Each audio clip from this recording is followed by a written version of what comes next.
The Galaxy S23 and the Pixel 8 are two of the best Android phones money can buy on the market right now. And in this video, I am going to be putting them to the test because I have been using both of these phones every day for the last week. And the question is, how do they compare to each other? Which has the better camera, which has the better software, and most important of all, which has the better value for your money? Let's find out. The Galaxy S23 is one of the best looking phones in 2023 without a doubt. It has a clean look, the camera sensors are vertical and symmetrical, and the back has this matte finish that hides any fingerprint marks. It is important that your smartphone is comfortable in your hands, and the S23 does this with no disappointment. In terms of its weight, it is 19 grams lighter than the Pixel 8.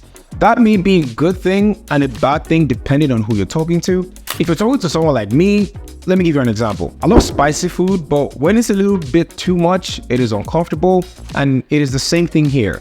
I love a compact phone, but when it's too light, it's not really the best user experience. The weight has to be just right.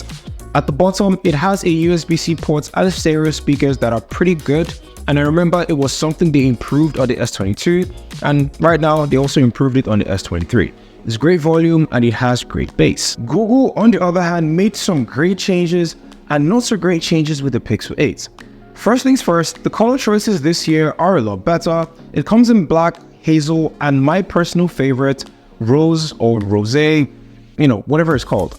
Anyway, the flat surface and the rounded corners makes this a very easy phone to use and hold for longer periods.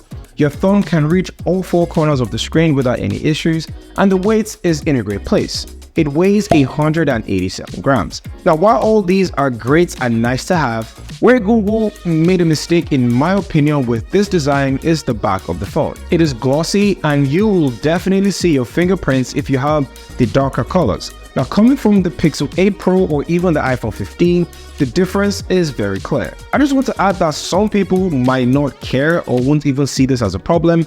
I just want to point that out. The back is glass, so putting a case is always imperative. I personally don't like putting cases on my phone when I'm going inside the house, but when I'm going outside, it's better to just be safe than sorry. At the bottom is also a USB-C port and stereo speakers, which are some of the best in the industry at this price point. Now, there aren't a lot of things Google did wrong with this design. If I had to nitpick any further, I wish they reduced the bezels just a little bit, especially around the chin. But as a whole, it is a great step for the Pixel 8. Design, as I always say, is a subjective category. Not everyone has the same taste or will see the same things that I see, and I do not think any of these designs are bad. Quite the contrary, actually, they are all amazing. But I have always loved how the Pixel looks, and the rose color is just an awesome color to look at every single day. The next category is the display, and there are big changes on the Pixel 8. The brightness has been upgraded massively from 1400 nits on the Pixel 7 to 2000 nits on the Pixel 8. So the visibility issues that I had when going outside with the Pixel 7 has been completely fixed. Also fixed is the adaptive brightness. It instantly responds to darkness or extreme brightness from the sun, and it's pretty intuitive. Coupled with the fact that this now has a 120Hz refresh rate, further elevates the Pixel 8 away from having, mid-range status to flagship status. But remember, this can only go between 60 to 120 Hz. Another thing to point out, outside the box, the high refresh rate is set to 60 instead of 120, so be sure to go into your settings and turn that on. Ultimately, this is one of the best displays you're going to see in 2023. In contrast, the Galaxy S23 only offers 1750 nits of peak brightness, and it is indeed bright, but when you compare both of them under direct sunlight, they both will give you a great viewing experience. Where the Pixel wins in brightness, the Galaxy S23 wins when it comes to durability. The S23 is protected with Gorilla Glass Victus 2, which is on all their latest flagships. Google, on the other hand, only reserved that for the Pixel 8 Pro. What really differentiates them is how you unlock their phones, and even this, in my opinion, is a split decision. The fingerprint scanner on the Pixel 8 is not perfect. It is still wonky until you turn off the haptics, and it becomes much more responsive. And I'm not even joking. The fingerprint sensor is just much better. And I'm not saying it's better than the S23 because it is not. The S23 has an ultrasonic fingerprint reader. Now what I believe Google put emphasis on is face unlock, and boy, is it fast.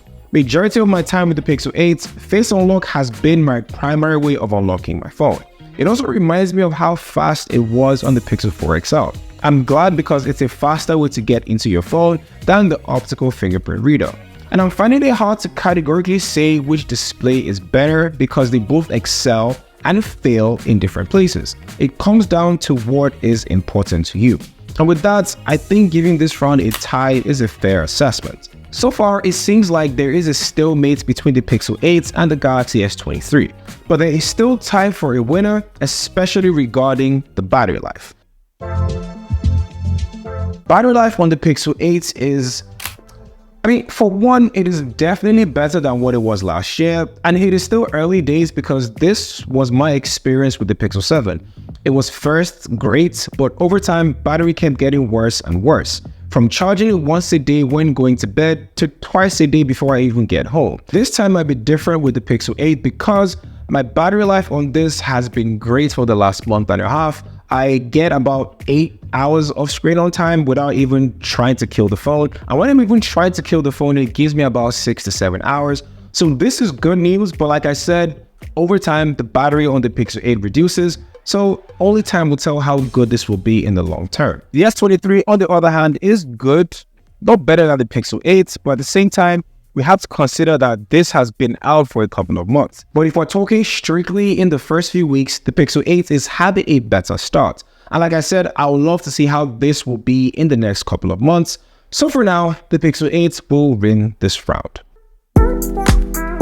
With new SoCs in both phones and different Android skins with One UI and Material You, the software experience differs. One UI is great. It is still not my favorite skin on Android, but they have made improvements over the last couple of years and it has sort of grown on me. Performance has been strong with the Galaxy S23. It is very snappy with a high refresh rates, and if you play games, you'll be satisfied. One of the best things One UI has is the ability to be very customizable. I have a lock screen widget to see if I have any schedules or alarms, and I can design it to whatever I want. If you're also into applying themes and not installing Nova Launcher, Samsung has a lot of things to choose from, especially when changing your icon packs if the stock icons are not really your taste. I'm a very simple person when it comes to my home screen. I prefer just a colorful wallpaper with 3 to 4 essential icons on my screen, and then I color code my apps for easier access. Now onto the Pixel 8. This is powered by the new Tensor G3 chipset that is responsible for a lot of the AI features within the phone. More than anything, the Tensor G3 is not better than the Snapdragon 8 Gen 2 when it comes to raw power, but in terms of my everyday use, I can say there isn't much of a difference. Also add to the fact that the Pixel 8 will now have a built-in VPN, something nobody else is doing. When it comes to my day-to-day, the Pixel 8 is buttery smooth, apps open on time, RAM management is also pretty good, plus playing some mobile games is pretty satisfactory. However, there are a few key areas where you begin to notice the limitations of the Tensor G3 chipset. Using some of the AI features takes a lot of time. Let's take Magic Eraser for example. To implement any major change, it takes a while to do that, and that is the same thing with Best Take and the Audio Remover feature. Now a positive aspect though, Google is promising 7 years of software and security updates, something most OEMs are not doing. Some may argue that 7 years is too long a promise, which is fair, but it has to be said that Google has never defaulted on any operating system updates with the Pixel phones.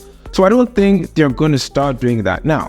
Even though the Galaxy S23 has better raw power with the Snapdragon 8 Gen 2, it doesn't come close to the AI and software features that the average consumer are going to want to use or will be excited to use. So with that, the Pixel 8 is the winner for this round. Okay, let's talk about the cameras on these phones. The Pixel 8 15 megapixel has a new sensor which collects 21% more light and a 12 megapixel ultra wide lens that is similar to the Pixel 7. What is new though is macro focus, and if you're into food photography, you're gonna love this. Whereas the Galaxy S23 has the same camera sensor from last year, which isn't a bad thing. you're arguably going to be getting the same picture quality. From my comments over the years, picture quality is subjective. For example, the Pixel 8 has real tone, which means it will get my exact skin color when taking pictures, and I think it nails it down with each shot. But with the S23, I'm orange, but I get comments saying that it looks better. Not sure why. Personally, I'll take the Pixel's image processing any single day. Daylight pictures are great on both phones. It is punchy, crispy with good dynamic range, but on the S23, Samsung's picture profile adds a lot more saturation than usual. If you don't like editing pictures, then this might be for you. But if you want more of a natural look that offers more detail, the Pixel 8 is the better choice. With the lack of a telephoto lens on the Pixel 8, the S23 is much more better with portrait images and zoomed in images. If you're going above 5x, then you start to see the difference. The ultra-wide lenses are basically the same in my opinion, it's just that it has more color on the S23 than the Pixel 8. With video, the Pixel 8 can shoot up to 4K with 10-bit HDR, while the S23 can shoot up to 8K. Both are good, and of course shooting in 8K is a nice to have, and by specs the S23 is a better video shooter.